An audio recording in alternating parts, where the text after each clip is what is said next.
We're on 309. We're speaking about interrupting in the middle of the reading in the Megillah. 308. We're in the Mishna Berura. So Ramos said, the Mechaber says, the Shulchan Aruch says that if one reads in intervals, regardless of how long the pause was from during the pause, one is Yotzei. The Rama adds, even if you should speak before the Megillah is completed and then you continue reading, you Yotzei. However, the person who speaks should be scolded. He should be admonished. Should not be tolerated, that kind of behavior. Okay? Hold the Mishna Berura.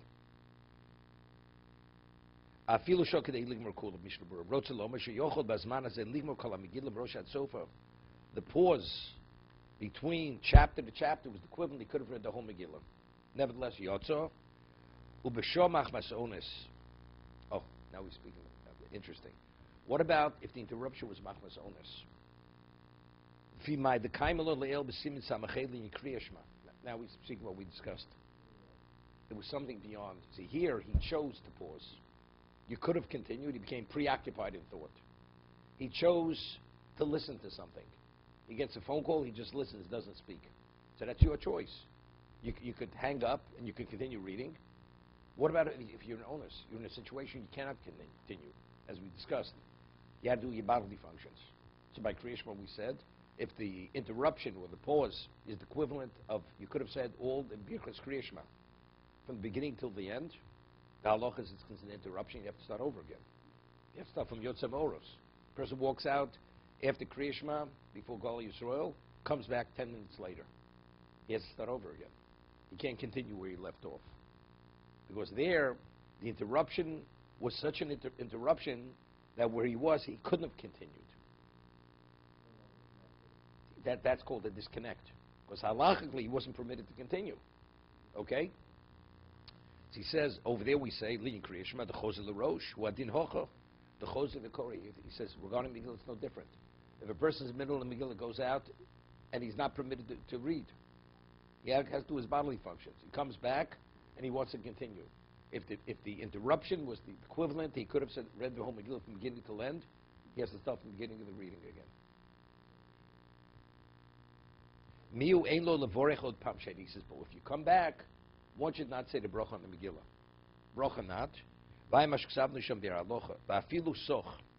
The Ramos says even if you should speak, right, in terms, but he spoke, but again, but if you're speaking, it's your prerogative to speak or not to speak. You can stop speaking whenever you choose to stop speaking, right? Therefore, that's no different than a pause in terms of, it's not you're forced to stop. So therefore, that's not considered disconnect, because at any moment when you speak, you could continue reading. I just thought of a case.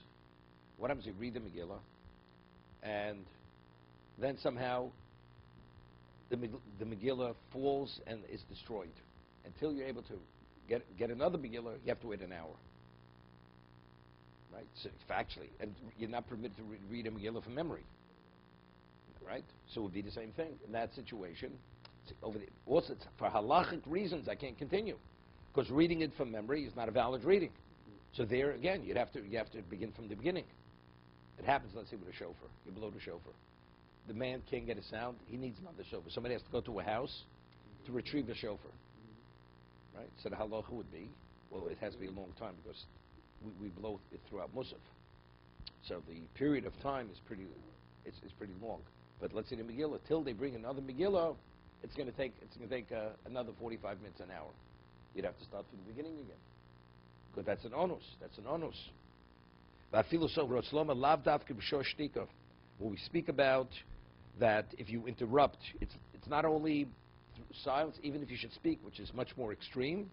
And the reason why there was an interruption is because people speaking. Just think a case. Merces of brachas, and it's ruled in halacha. A person sits down, he washes, and he says the motzi, and he realizes he doesn't have a knife to cut the bread. Right? So it's best to motion without speaking, to say to bring a knife. You go, you make Wait. L'chatchila, you shouldn't speak. But the person has no choice. He can't communicate that he needs a knife. He has a Spanish waiter, right, in the hotel, and whatever you say, when you go make like a cutting motion, he thinks you want to kill him. He thinks you're maybe ISIS. So you say, could you please bring a knife? I have to cut the bread, right? And you said the motzi. It's not an interruption. It's not a hefsek. Why? Because it's needed. You need it to that. Or it says you need salt. You permitted to say melach, right? Because it's part of it. It relates to it. So the same thing. Let's say the kids are carrying on with Haman. They don't stop, and you can't. And you say, we need silence. You have to make it. Otherwise, people will not be able to hear the Megillah. So he spoke. It's permitted because you have no way to silence the people unless you make an announcement. They have to keep quiet.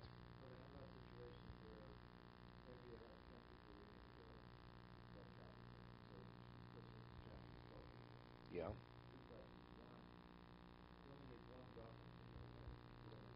Right. No, one bracha covers everybody.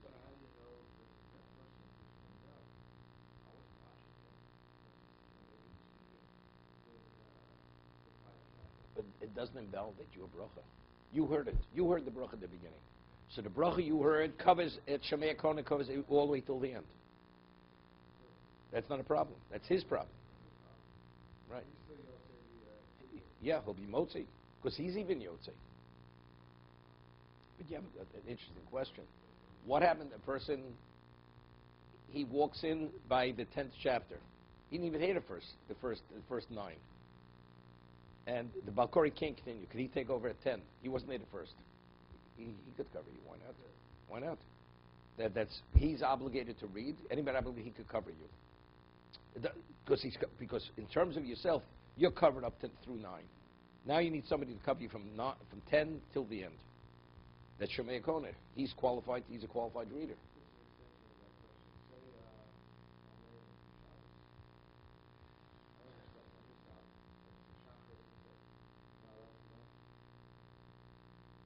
Are you going to miss Kriya Shema? As long as you say Kriya Shema, it's okay. The question, what is the cost factor to you personally? If it's, let's say, it's a question laning for the tzibur, or you're not going to say Kriya Shema in its proper time. You say Kriya Shema. You say, look, you have a choice. You want me to lane? You people have to wait. Yeah. What about it? It's Zman Tefillah, right? It's already so late. If you wait, you're not going to be Yotze Shmon Esrei. Shows up at 11:30. Okay.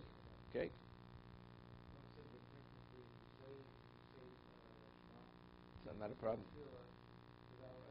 I'll give you a better question. Personally, there are multiple minyanim.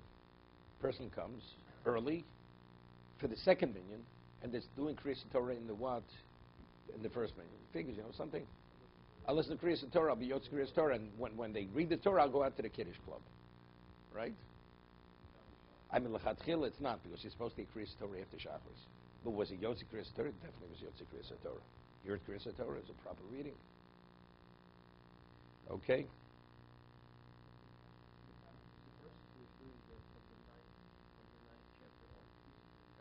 He's not Yotze. He's not Yotze with that reading.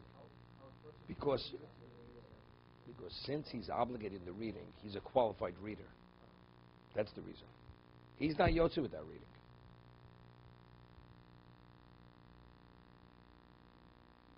Okay? Afilu soch rotzlomet lav dafke b'shos shtika el afilu posko be'emtza megillah b'sicho shoal yidei zeh nami ein tzorach lazer el gom mokshe posak. You continue reading from where he interrupted with speaking. Chozeh kishesoch hakoreg. He says this is speaking where the reader spoke, the Balkori spoke. Avlo shomea shesoch. What about the person, the listener spoke? And as Rota speaking, you didn't hear what was read. So what are you going to do? I'll continue listening. But John said, what about the pasuk with a few words? No, but the reader's not waiting for you. You're out of the game. You're not part of the reading anymore, because you have to read it sequentially. Right? You can't say, well, when he finishes, we'll go back and read the few words. No, it has to be in that order. Okay?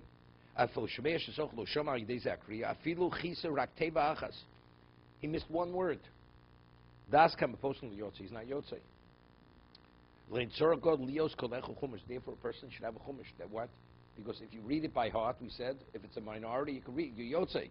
So if he misses a word, he reads it out of the Chumash, at least he knows what to say in terms of the word he missed.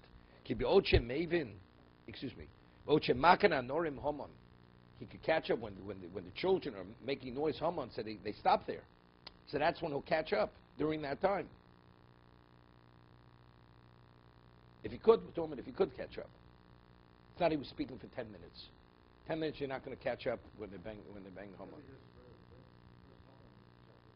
That does make a difference.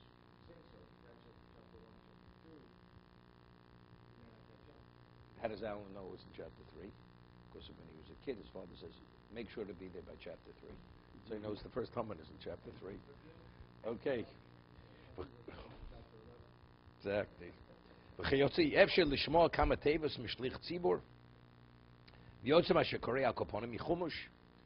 Right? He missed a few words of the Balkoreg, so he'll read it from the Chumash, and it'll be Yotzei. Yotzei al Koponim, Di'evet, it's a B'di'evet. I mean, really, everything should be heard directly. You should hear it from a kosher Megillah.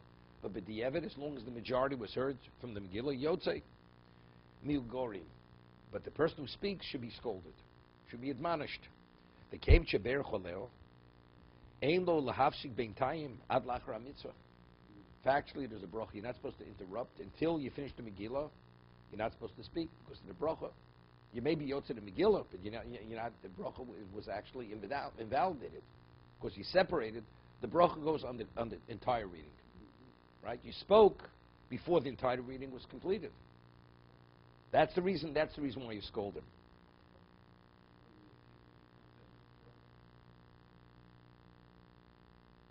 No, you can't say another bracha. Okay. These are all Mishnayos in Megillah. A person who reads the Megillah in a non-sequential order. Let's say he reads chapter 2 before chapter 1. Perek Beis before Perek Aleph. Lo Yotza. It has to be read. Same thing. This halacha is true by Kriyas Shema. By Kriyas Shema, it's not the same. It's only in the parsha itself. Person says Voyim Shema before Shema Yisrael. Yotzei. But let's say that pasuk you didn't say, and then you said everything from there till the end of the paragraph, and then you want to go back, say V'havta. That's part of the same paragraph. Then you're not Yotzei. Within the parsha, unless it's sequential, you're not Yotzei. But from parsha to parsha, you are Yotzei. Why? Very good. Because Chazal arranged it only in that order. In terms of the way it's written in the Torah, it's not written in that order.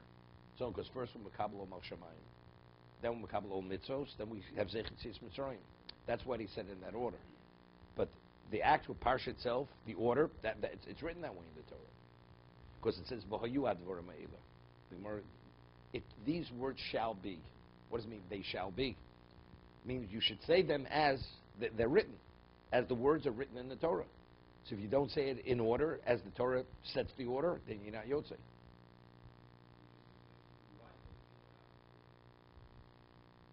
Okay? Like Tefillah and Mezuzah, you can't. Shloka Sidron, right? A Sefer Torah. You want to write Chumash Dvarim before Chumash Shmos. It's not a problem. Right? But what if this comes up? You have a Mezuzah, and you have a letter which becomes puzzle. Okay?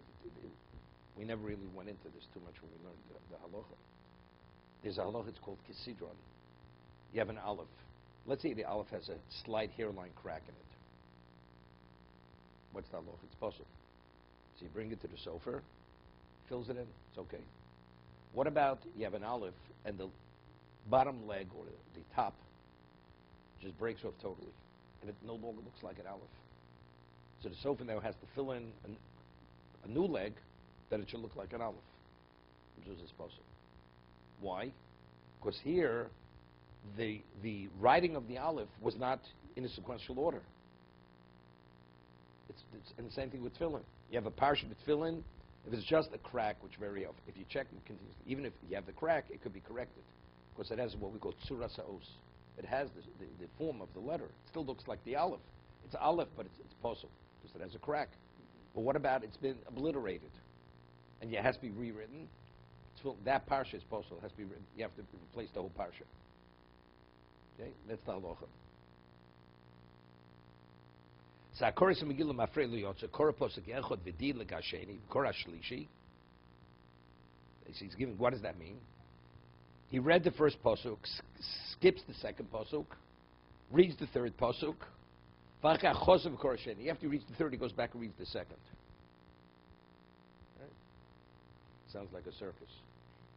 Some shuls and they do such things. Lo yotza. There's a certain, they call themselves Orthodox. It's up in Riverdale. They have, in the congregation, this congregation, they have men and women reading the Megillah. The woman reads one chapter, a man reads another one, and maybe, I'm not sure if they sing in between the thing on Purim. There's on Purim. No, it's Purim. Right? Yeah, it's a real Purim shvil. That's what it is. So the halacha is lo yotza. They should call them afreya posuk echot, because one posuk was read out of order. He read posuk 1, 3, and went back to 2. So 2 was not read in order. 2 was read after you read posuk 3. Right? So it's not lo yotze. You're not yotze. Elaketz and yaser. So what should he do? If he read 1, then 3, what does he have to do? He has to go back and read 2, and stuff from 2 he reads through 3. Right? And that same halacha by Kriyashma, the Mishna in Brachos. You missed the word let's say in the parsha, and you realized afterwards you missed the word. What do? You go back to that location, and then you read straight. From that word, you continue reading. To save the word by itself, or that pasuk by itself, it's out of order. So you go back to where you realize you missed, and from there you go forward. What about Shmon Esrei? The brachos of Shmon Esrei have to be said in order. Let's say Borech Aleinu before Refoenu. Right? Refoenu precedes Borech Aleinu.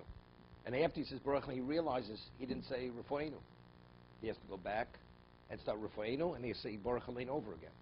Because if he just says Refoenu and leaves Borech Aleinu where it is, then you said Borech Aleinu before Refoenu. It's out of order. Out of order, you're not Yotze Shmon Esrei. Has to be in the order that they set, which bracha precedes what, and you have to continue in that order.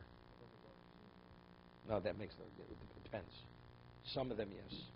If you say Zokef Kefufim before Mater Asurim, you can no longer say Mater Asurim.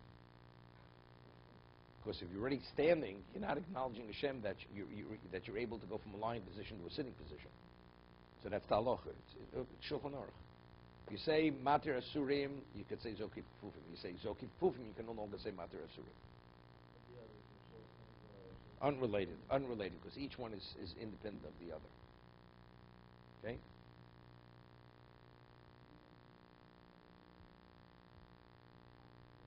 To be continued.